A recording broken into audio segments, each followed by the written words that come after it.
Boom shakalaka, ladies and gentlemen, brothers and sisters around the world. It is your chocolate Nubian soul brother, the esoteric noetic. We are going to delve into the political spectrum and try to edify you in how to navigate yourself in this quagmire of political nonsense.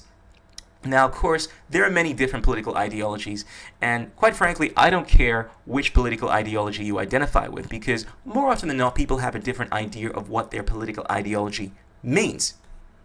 You'll find people will call themselves a feminist, vegan, vegetarian, a liberalist, conservative, monarchist with fascist leanings. It does not matter.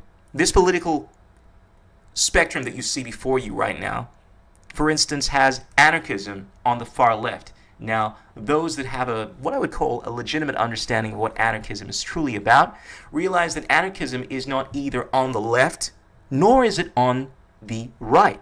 It is fundamentally an idea of freedom. In fact, there are basically two ways to understand this. There are those that believe in the concept of collectivism. You'll find that there are authoritative collectivists, those within the far left community, so the communists, the socialists, and those that believe in individualism. Now, you'll also find, believe it or not, that there are authoritative individualists as well. Within the far right, you find that there are those that advocate for just a little bit of state. They want the government to fundamentally protect their individual rights. However, they also want the government to apply forms of authoritarianism because of the fact that individualism within the far right has not been taken to its extreme. It has not arrived at the idea of anarchism, which is fundamentally freedom. So fundamentally, all you have is freedom. The fundamental idea within individualism is you do not have the right to violate the rights of another human being. It's based off of this principle called the non-aggression principle. So you cannot assault someone, you cannot rape someone, you cannot steal someone. You cannot steal from someone, rather. Therefore, the idea of a state through extortion, through taxes, becomes illegitimate. Therefore, you cannot have a limited government. Therefore, this whole idea of right-wing authoritarianism does not exist. And once you devolve this, all you have is freedom. So within the concept of freedom, you have the concept of individualism, true individualism, the non-aggression principle taken to its logical conclusion. And now, granted, a lot of people advocate for the non-aggression principle. They have a different understanding of what the non-aggression principle is about, and there lies another problem. There are some people that talk about violence along the lines of emotional violence, believing that you are violating someone when you simply uttered certain words that offend them. Of course, it is very legitimate that there are certain words that we can say that can have the drastic effect of increasing someone's vitals and making them feel sick. However, it is incredibly subjective. And if you were looking through this from a consequentialist mindset, you cannot, of course, anything that you do has the potential to have consequences. But within the philosophy of individualism, something is either inherently wrong or inherently right. To simply do something, to simply utter a word, and it to have the effect of causing someone to elevate their blood pressure, which kills them, is something that you cannot truly be helpful within a voluntarist deontological mindset, because it is the consequence that has created that problem, not that inherent action in of itself. So, without wanting to go too far into the philosophy behind this, fundamentally, you have the idea of the non-aggression principle. So, no direct violence, not airy-fairy ideas like emotional violence, or you have the potential of causing violence, so appeal to probability fallacies like you're doing something which may lead to harming me, or this idea that you were taking away my security, which is also an idea within the subjectivist mindset. Of course, there is nothing definitive about security. Fundamentally, if you take the non-aggression principle to its logical conclusion, you arrive at the fundamental idea of freedom. And that is the fundamental idea within individualism. Realize I'm repeating myself, but fundamentally that is what it is all about. And of course, you have the concept of collectivism. Now, collectivism, as far as I'm concerned, is ideologically the most dangerous, the most inherently evil idea that you can find. And it seems beautiful. It seems beautiful because the word in of itself seems beautiful. Collective hey, let's all work together. Let's all share everything. But what happens is, if you can justify doing anything under the idea of trying to do good for the collective, it allows you to do anything. And I mean anything. I mean killing millions and millions of people because you are trying to provide for the state. Eliminating an entire race of people because you are trying to create the greater good. When you can violate the individual rights, you can look at an individual and say, we're going to force you to sacrifice either your life, either your own possession. So take away your monies, take away your hard-earned effort in order to provide for the collective. You are moving into the realm of absolute insanity, logical insanity. And the problem with collectivism, whereas individualism, without a doubt, it is not absolutely perfect. As a philosophy, the potential to justify anything within collectivism is paramount. You can kill someone because you see them as a threat. You see them as having the potential to create discord within your community. You can advocate for censoring free speech because you are trying to protect people.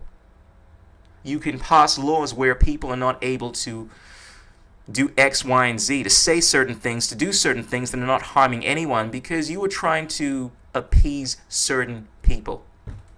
You find more often than not, advocates of collectivism advocate for Keynesian economics, the idea of counterfeiting money in order to make a more equitable system. So to print lots and lots of money that everyone has been forced to use, which devalues the hard-earned dollars of others, in order to regulate things. It's this idea where essentially the ends justifies the means. The greater good. The subjectivism idea of the greater good is what you find within collectivism. We are doing what we do for the greater good. And you can justify anything for the greater good. It is an appeal to potentiality. Because of the fact that you may injure yourself, I'm going to force you to wear this helmet. Or better yet, I'm going to force you to put this chip in your head. Now, of course, people are thinking, oh, you're being too extreme. We got to find a balance. We got to find a medium point here. But this is what it will always lead to. A little bit of collectivism leads to a whole pile of nonsense. It's like me making this beautiful soup that is absolutely delicious, has all these healthy vegetables in it, tastes delicious, then I pee in it. And similarly, that's what you find with a little bit of individualism. Me having this beautiful idea about protecting the individual freedoms of people. But you know what? We're just going to steal money from some people. We're just going to extort you and use that to provide your security. You peed in the soup. And this is where the problem lies. You can either have individualism definitively without making ridiculous airy-fairy concessions like emotional violence and, oh, you're saying something that has hurt my feelings, or you're doing something that is likely going to lead to harm. So that is, in a way, an initiation of violence, or you can have it truly within a consistent ideology. And in order to understand where someone lies, whether they lie in the camp of individualism or collectivism, you need to have a conversation with them and understand how they define these terms, how they define violence. I don't think using a phrase like liberalism, considering that has evolved a lot now, you find liberalism some time back was pretty much in line with the whole idea of libertarianism, non-aggression principle. Now it deals more with identity politics. You'll find that anarchism, of course, is defined as anarcho-communism, which is an authoritative system to try to still control people. And fundamentally, anytime you're advocating for using the state to violate individual rights, you're advocating for an authoritative system.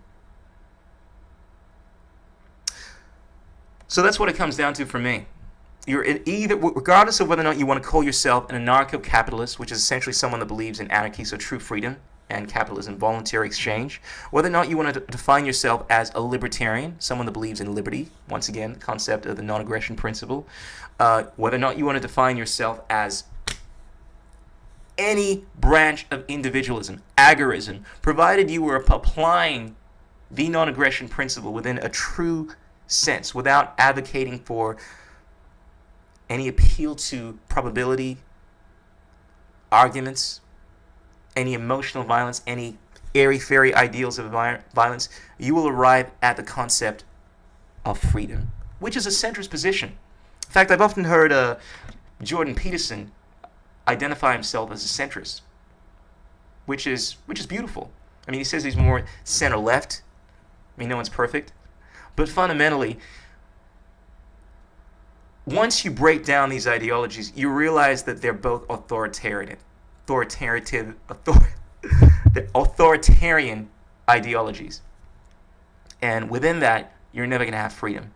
So granted, this may seem like an idea built of air and imagination, within the realms of objective ethics, and this is fundamentally what it comes down to. All philosophy, all